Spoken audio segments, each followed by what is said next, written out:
There are few things yummier than fresh produce, but if you don't store it properly, it can become wasted money quickly. Am I right? So I'm going to show you how to store kale so that it lasts for close to a week. And I'm also going to show you how to strip it and clean it so that it's ready to eat in no time. Okay, so the first thing you're going to want to do when you get your kale home from the market is take it out of its little bag. Keep that bag because you're going to want to use that most likely. And then obviously we'll get this little twist tie off of there. And then I usually will break the bundle into two separate sort of even sections. That seems to work best. Then you are going to grab a long section of paper towel, slide it under, and I will usually kind of stagger these, back and forth. It makes them fit a little easier. Then you're going to go ahead and really sort of snugly, not too tight, but just roll those up in that paper towel and set that one off to the side for a second. Let's get the other section and our other long section of paper towel. Stagger these, roll them up. Okay, set that one off to the side and get our baggie back here. And then you're just going to pop these two right in there side by side. And then you want to kind of push the air out and then give it a little twist at the top. You can use a Ziploc bag if you prefer.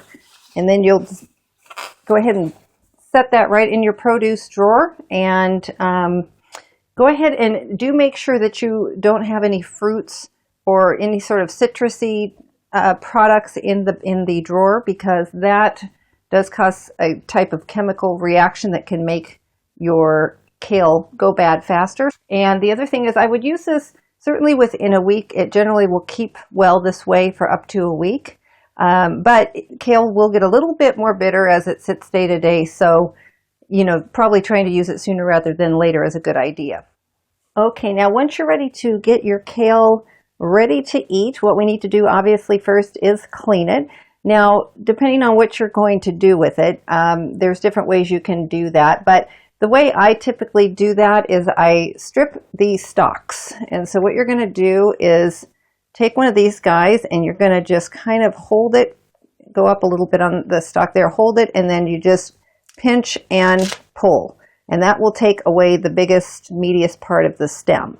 And then you've got this big section right here. Now you can either wash it like that by hand and set it to the side and do whatever you're going to do with it, or what you can do, what I usually do, because I generally will, put it into smaller chunks and use it that way, is I will take this big bit and I will just kind of, tear it into bite-sized pieces into a salad strainer so that I can wash it that way. So that's entirely up to you how you want to do that. You can do it either way. If you see a stemmy part that looks like you don't want to eat that, just take that right out. Okay, and then these larger ones are going to be easier to strip this way and get that large core out of there. The little skinny ones are a little bit tougher to do that way, but let's see here. But you can still, you can get it out of there pretty easily. It's not too bad. Like here, I'll just kind of rip around the core and then throw that away. So that is how you go ahead and wash it. You can either wash it as large leaves or break it down into chunks and wash it in the salad spinner and then spin it and use it that way. Well, that's it. Pretty simple, right? I'm sure there are other similar ways to store kale as well. That's just the way that I found that works great for me. But if you know of a different way, please do leave it in the comment section below. As I always say, we can all learn from each other here, and I would love to hear your feedback. If you enjoy this video, please be sure and let me know by clicking on the like button below, sharing it with your friends if you think they'd enjoy it, and if you'd like to get more content on plant-based basics for beginners, please be sure to subscribe to the channel as well. And if you'd like to receive free tips on the basics of plant-based eating delivered directly to your inbox once a week, you can sign up to receive Thrive Mail. And the link for that is in the description area right below. There's all kinds of good stuff in there. Thanks so much for hanging out with me here. I hope we can do it again real soon. Have yourself a good day and take good care.